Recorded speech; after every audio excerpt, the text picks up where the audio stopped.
په یو حدیث کې راځي څوک چې لمونځ پرېږدي او یا هم په لمانځه کې سستي کوي الله رب العزت دته 15 ډوله عذابونه ورکوي چې 15 ډوله په دنیا کې 3 ډوله د مرګ په حالات کې 3 ډوله د قیامت په ورځ او 3 ډوله هم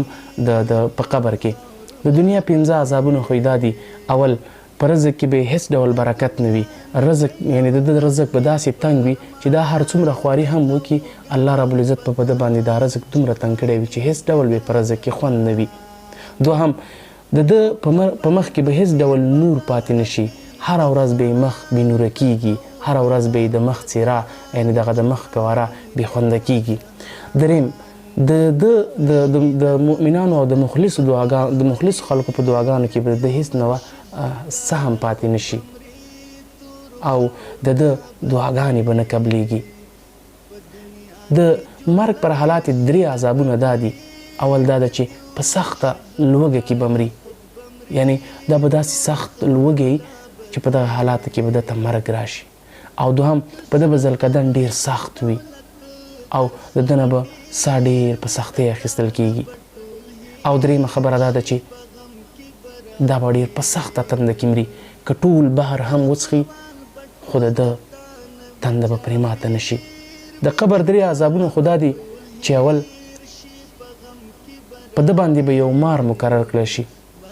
او هغه مار به په ده باندې د هر لمانځه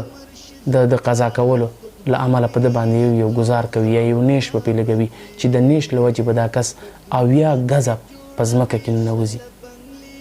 قبر به پرې دومره تنګ کړلی شي چې پښتۍ به په یو بل کې دننه شي او په قبر کې به له هر ډول عذابونو سره مخ کیږي د قیامت 3 عذابونه خدا دي اول چې حساب ورسره ډېر په سختۍ کیږي او عملنامه به ورته په چاپ لاس ورکول کیږي او دریمه خبره دا ده چې دوزخ ته به داخلیږي موږ تاسې ښه وخت لرو ښه فرصت لرو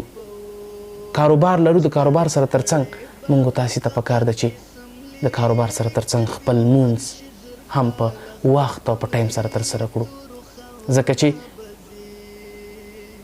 الصلاة العماد الدین یعنی لمونځ چې دی دا خپله د دین یوه ستنه ده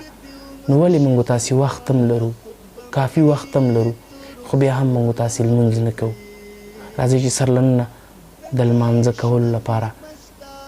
دا هوډ وکړو چې موږ په هیڅ صورت کې خپل لمونځ نه قضا کوو